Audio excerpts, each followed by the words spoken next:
our last sermon of our series, Art of Worship, where we've been trying to get hold of people from our congregation and have them speak to us and encourage us about what does worship mean. So we started with corporate worship with Dave, Becky and Yvonne, where we just looked at why do we come on a Sunday and worship?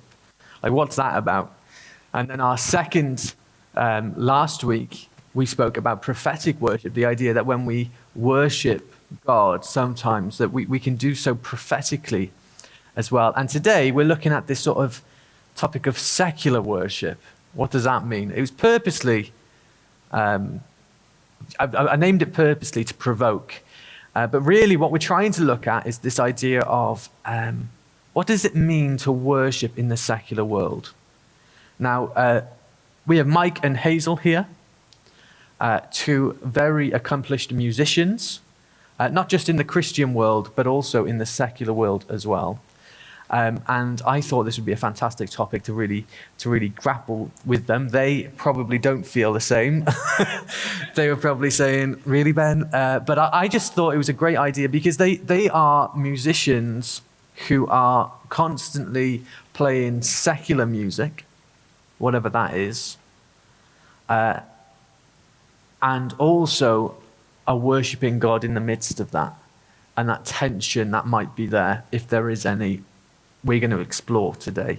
What does it mean to worship God in the secular world around me?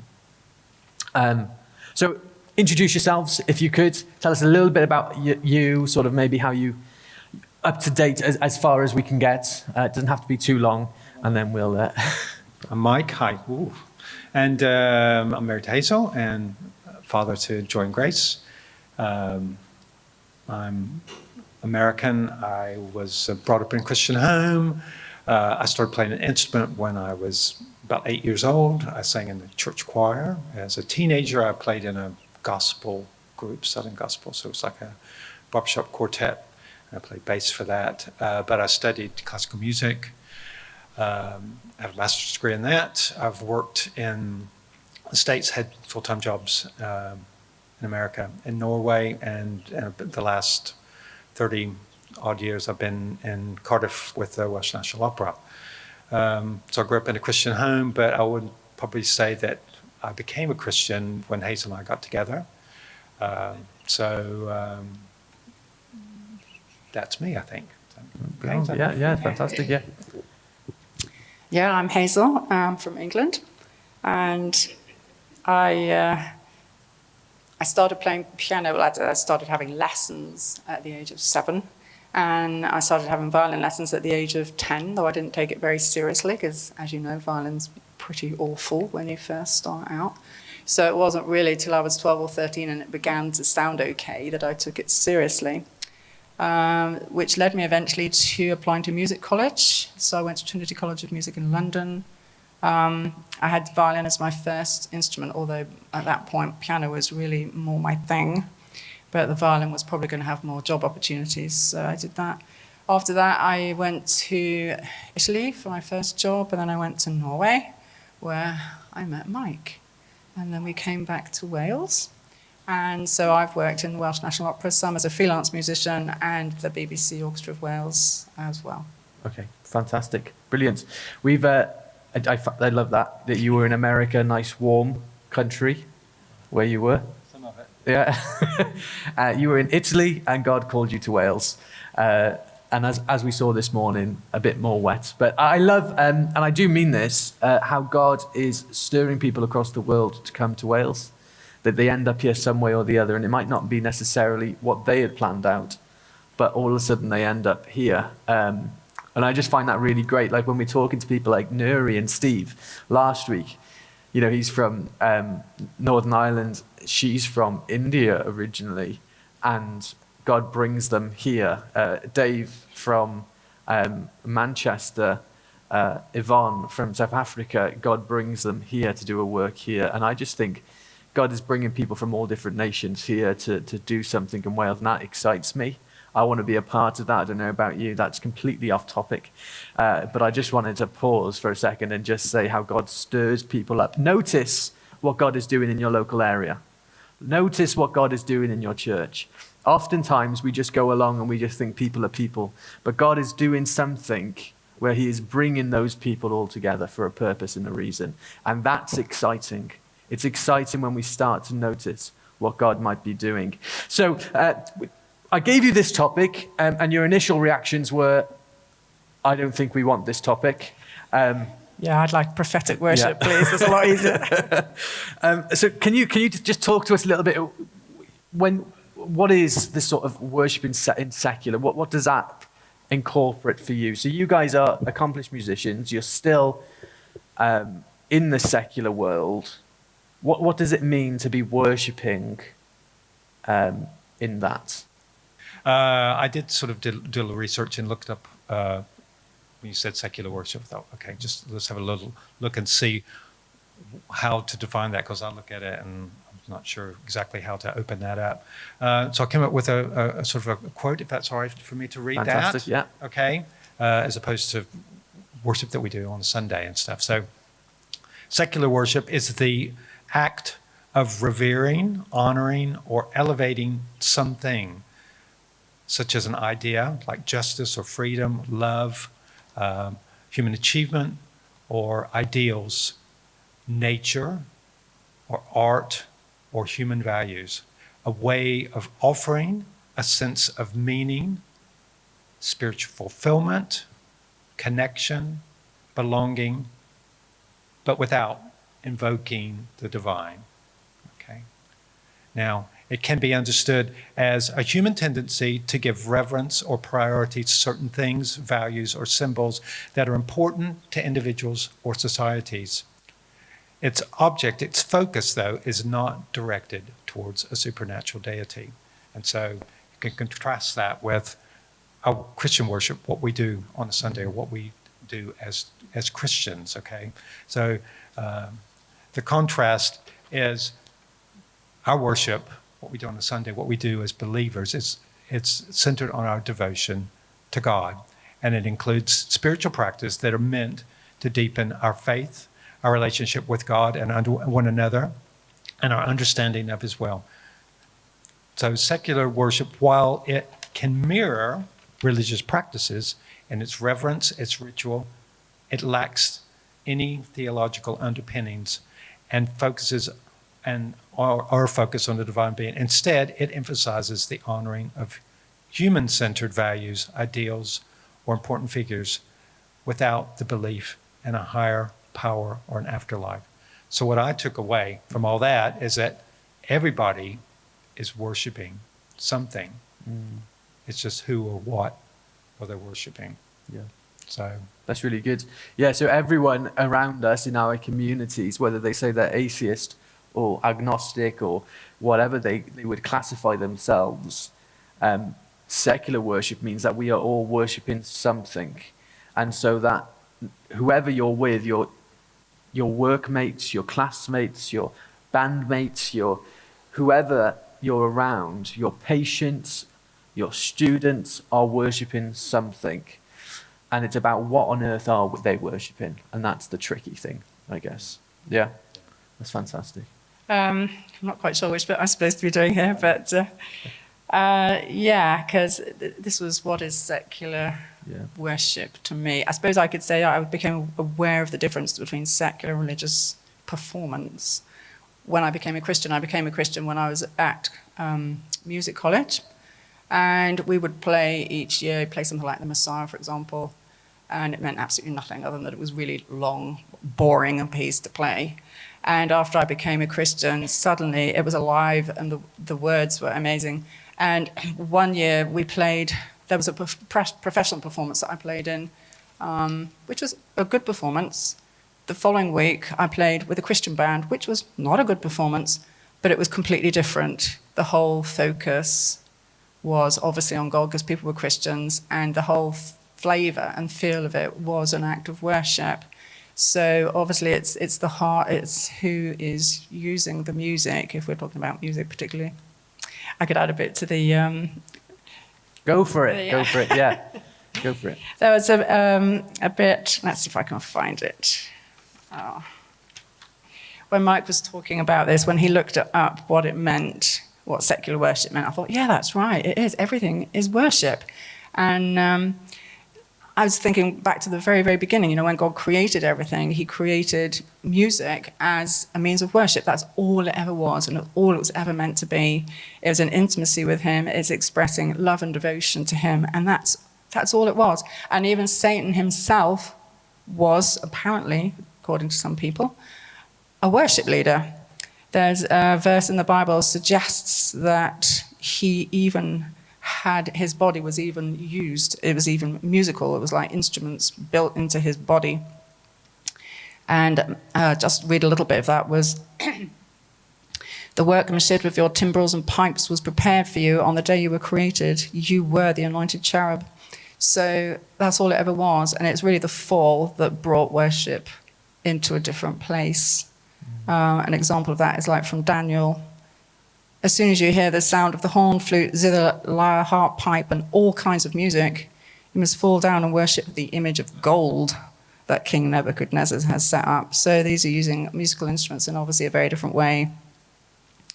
In Chronicles, this is obviously the original way, all these men were under the supervision of their father for the music of the temple with cymbals, lyres, and harps for the ministry of the house of God. So to me, yeah, that kind of explains where we're at today between the two.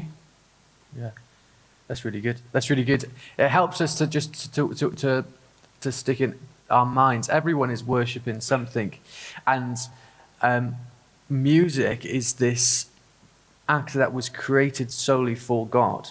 But naturally, as the fall of creation has taken place and everyone has fallen, that has become corrupted, as everything has, because all of a sudden, as man tries to practice worship, it practices worship to things around them, which is not God, the divine, and therefore is corrupted. And music's an access point to worship, isn't it? It's a part of worship. And we know, and if you're new here, you might not know that, but worship is more than just song, but song is a good starting point for worship, for us to able to understand that. Your whole being is worship. Everything that you do is worship.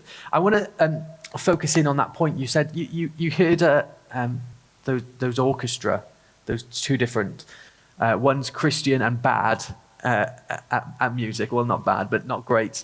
And one is perfectly done, but there's a difference there. Can you talk just a bit about what that actually looked like? How did you sense that? What was that? What do you think was the difference there, really? Well, it's God's missing, basically. I mean, the professional performance is lovely, but if you're not turning it to worship, it doesn't really go, well, it doesn't go in the same direction, does it? It's not going Godward. Chances are a lot of people wouldn't notice. If you're there for a concert performance, you think, oh, that was lovely, and you can be moved by the music because it's beautiful music, and of course the words are powerful.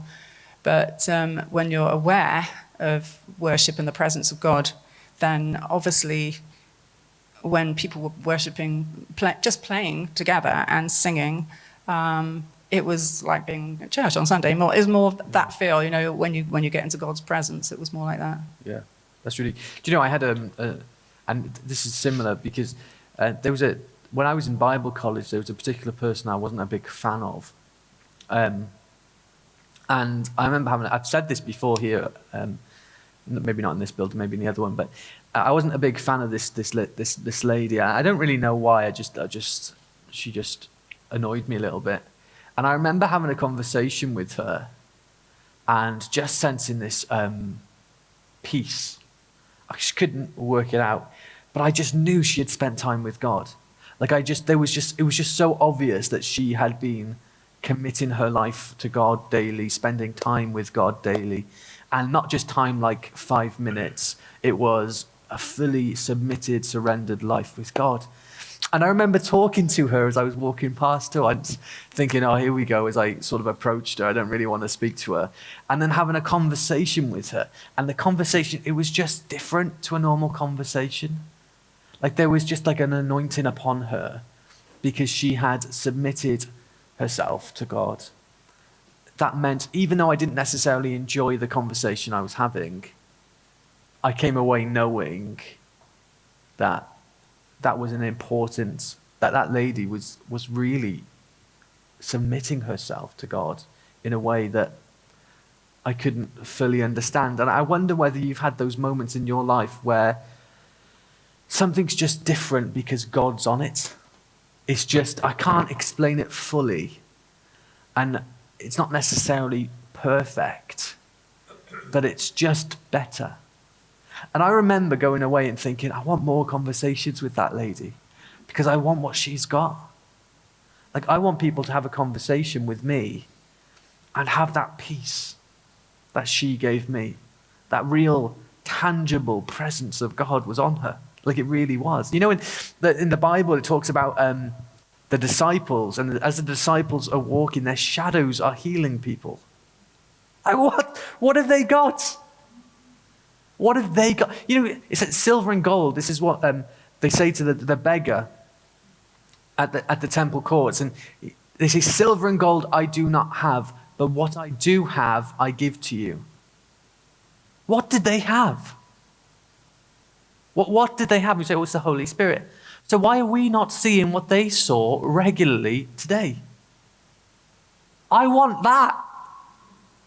I want what they have. And I think oftentimes we forget and we operate in the secular, and we do everything.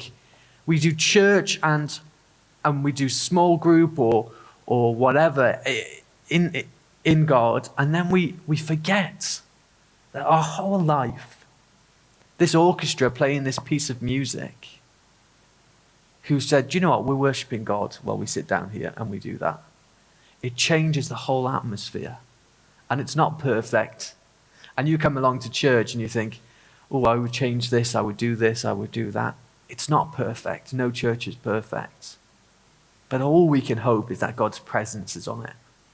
Because and it's one of the biggest compliments we get, is when people come in and they say, I came along and just instantly I felt God's presence here. Like I just instantly just felt God's presence on the service. I'm like, that's incredible, right? It's worrying that you would be surprised by that. But that's all we could long for. That's all we could hope for, is that when someone encounters you, sorry, I'm going to give away now, but when I'm just getting excited. But when someone encounters you, like Yvonne, someone comes up to you and speaks to you, and they go away being like, I just really sense God's presence in that conversation. Or Chris is walking the dogs, as she does every morning faithfully. And as people walk past her, they turn back to notice that because of her shadow, their leg is healed.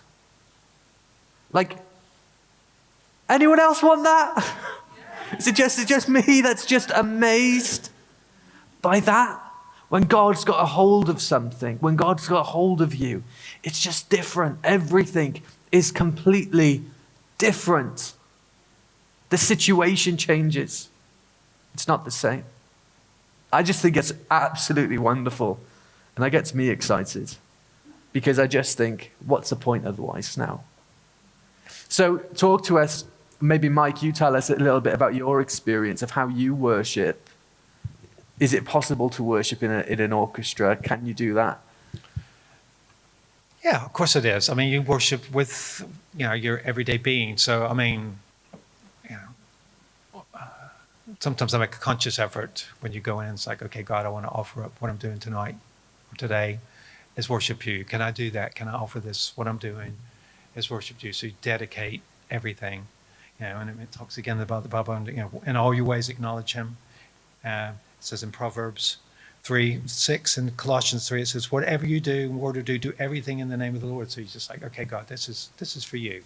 Okay, I'm going to do this not, for the applause at the end, or your colleagues to do it, or the conductor to look at it and go, well, that was wonderful, or something like that, or even your own self to do it. But you're really trying to give it to God and honor him with what you're doing.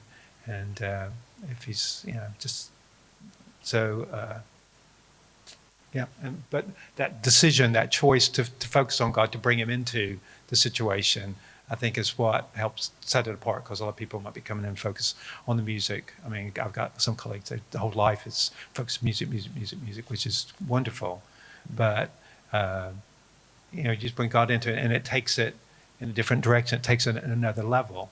Yeah. And you're more aware of God being in what you're doing. You can suddenly sense his presence, that he's there. I mean, we've had performance. I mean, as Hazel's, talked about, sometimes when you're doing something, you just so touch you, like, God, you're here in this moment, that something's going on. These people around you, maybe the people who are performing, aren't aware of it, but I'm aware that you're here right now. Yeah. And suddenly it changes it for me. And I mean, it's lovely if somebody else can come in on that, but I'm there representing him in that sphere, serving him. And again, it just reminds me, I talked to you about this before, about the story of Naaman, and how he, just to quickly give you the background on all that, he was commander of the army but he was a leper, and he came to Elisha to be healed, and he did get healed, amazing enough, but not exactly the way he anticipated it. He had to go and wash in the Jordan 7 times. But when he went back, see, he didn't say, okay, I'm going to better that, I'm going to become a Jew now and stay in Israel. He went back with his king to serve him, and he said, when I go back, I want to take 2 loads of earth so I can make an altar, because I'm not going to worship, I'm not going to make sacrifices anymore except to the Lord. But he also said in there, which has spoken to me loads of times, when I go in with the king on my arm to worship before Rimmon, which was the god of that land, Aram, I think it was, please forgive me when I have to go and do that. So I'm going to go back into the sphere that I have to do. I'm going to do some things that I don't want to do, because there's sometimes, do stuff, and I have to keep my head down. I have to sort of I'm just going to switch off to what's going on, because it's not God honoring some of it. But I'm honoring God in this sphere. I'm going to do it and just be aware of it. And he was asking Elisha, and Elisha says, go in peace. So he had that authority to give that, forgiveness and acknowledgement that God is going to still honor you in doing what you're doing. And I think that's part of what you have to do sometimes as well. And it's not, there's sometimes you have to say, I'm not going to do this, or stand up, or whatever. But sometimes the only thing that you can do in that is do what you have to do, but say, okay, God, I'm asking you, as I'm trying to honor you in this, okay, I'm not going to look at the stage right now. I'm going to block my ears to what's going on, or the plot, or whatever, some of the stuff that goes on, that I'm still trying to worship you in this place. Yeah. I really love that every morning, or every time you go into something, you're saying to God, hey, God, I want to worship you in this. Like, here I am. And I think that can be used, that principle, that can be used in all of our lives, no matter where you're working, or whether you're working or not working, you're retired or whatever. At the start of the day, you sit there and you just go, okay, I've got this on, I've got this on, I've got this on. God, I want to worship you today. I want this to be for your glory, even though it might not feel like it is. I've got a doctor's appointment at 11 o'clock, God, today. I don't feel like this could be used for your glory, but I really want to submit it to your glory, so that when I turn up, I'm worshiping you in everything that I do. I've got work that I've got to go to. I've got a difficult conversation I've got to have. I've got to look after the grandkids. I've got to pick the kids up from the school. I don't feel like this is a bit of a mundane. And there's a song, how easy it is to lose sight that you reside in the mundane. And I think that's really, really powerful. This idea that it's just mundane to everyone else, but this could be an act of worship to God. And I recognize that although sometimes it feels mundane, when it is an act of worship, it isn't mundane. That it's completely life transforming. That's fantastic. Thank you, Mike. Have you got some Bible for us to get us to chew on? Is that okay? Well, some things that speak to me. One is Romans 8:23, which specifically the second part, where it says the Spirit helps us with sighs too deep for words. That's when we're praying, obviously, and we don't know what to pray. And to me, music can be used as a prayer. Even secular music can be used as a prayer. Yeah. There are no words, but it's just your heart and spirit communing with God. I could give you an example if that's okay. Yeah. When I was younger, and I had just auditioned for the job in Norway, actually, and I felt like that was someplace I really wanted to go, so it was really on my heart. And I listened to, I don't know if anyone knows Wagner operas, 5 hour long, very long. But Tristan and Isolde, the music at the beginning, at the end, is just instrumental, and it's been made into its own piece. And I listened to that piece over and over again, to the point, I think I was spending some time at my mum's house at that point. She was getting a bit worried. She thought I was being a bit morose. But actually, it was a prayer to God. To me, it was my heart. Even though I didn't have the words, my heart was leaning in that direction.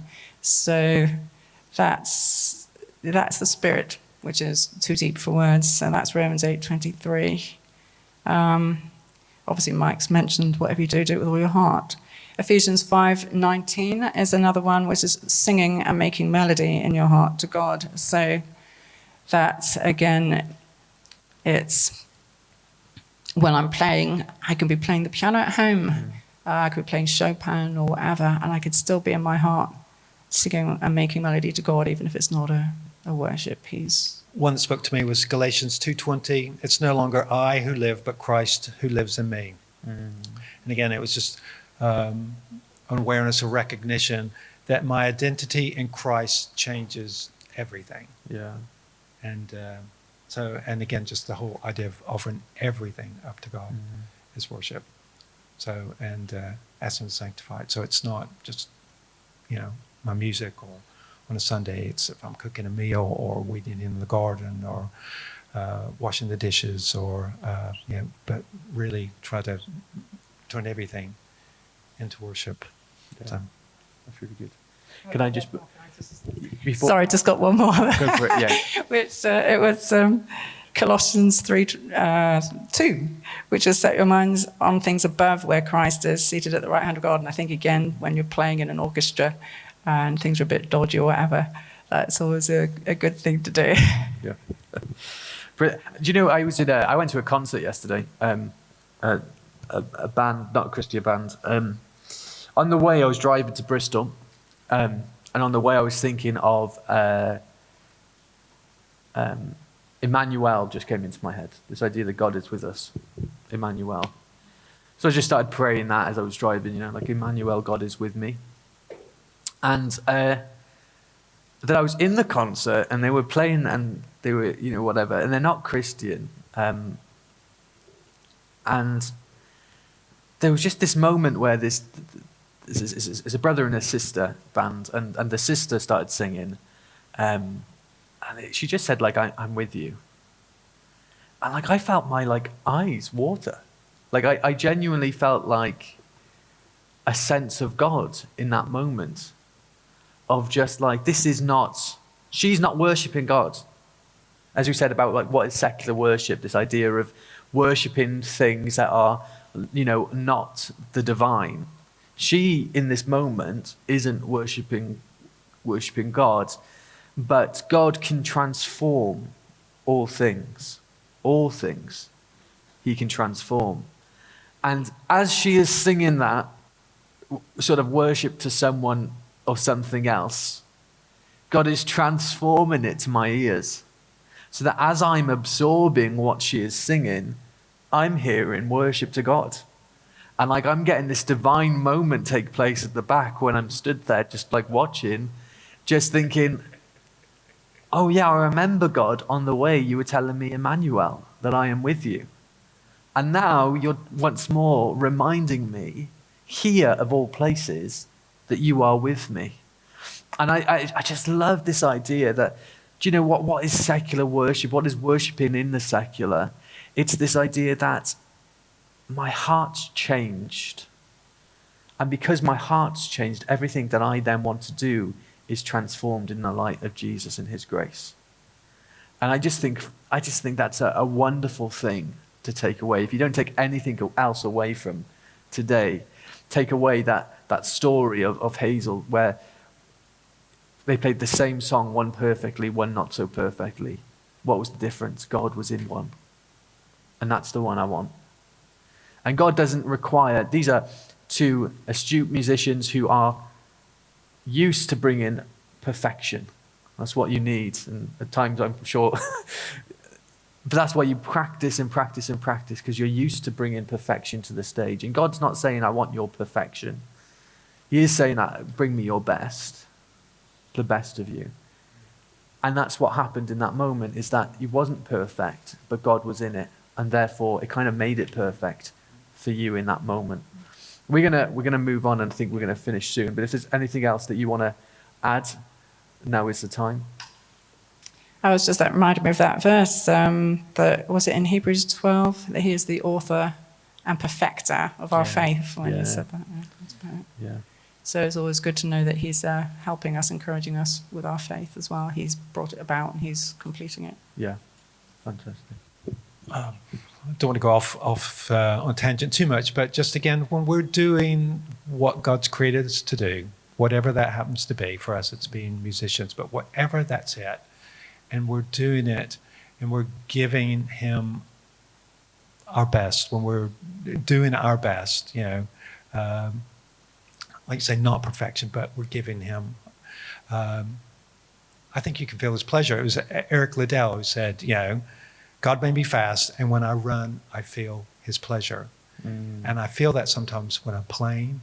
It's just a connection. Sometimes only for a moment or passage, you're like, you just suddenly connect with God in a way that you don't do any other way. And I think you can only do that when you're doing what God has called you to do, what he's designed you to do. And everyone's got a gift, and everyone's got a thing somewhere that God has put into them, that if you do that and you do it to the limit of your abilities, it pleases God. And that's part of that connection, that wonderful, that's what we want with him. We're sort of plugged into him and have an awareness that we're walking with him and he loves us. I mean, it talks about he rejoices over us with singing. He rejoices over us. And so that's, No, that's fantastic. And that's so true, isn't it? Both of those things that you've just said to close, I absolutely love this idea that God is the perfecter of all things, not us. And sometimes you're sat there, and I had this sense as well earlier this week of how oftentimes we go, yeah, but I can't do that. Like God's asking you to do something, but I can't do that, God, for this reason, that reason, or whatever. And sometimes we take the responsibility too much on our shoulders instead of giving it back to God and saying, no, actually, God, as you say, Hazel, God is the perfecter of my faith. It's God who will make it perfect. I just have to be available and willing. I put in some practice. I do put in some hard work. I don't just turn up to the test and not studied for it. I do study it in advance, but I do trust that my God's got my hand alongside me and he perfects it. And what you just said then as well, Mike, is absolutely fantastic. That God's given us all gifts for a reason and a purpose, to be used for his kingdom. And that he will bring those sweet melodies out into our lives as a result.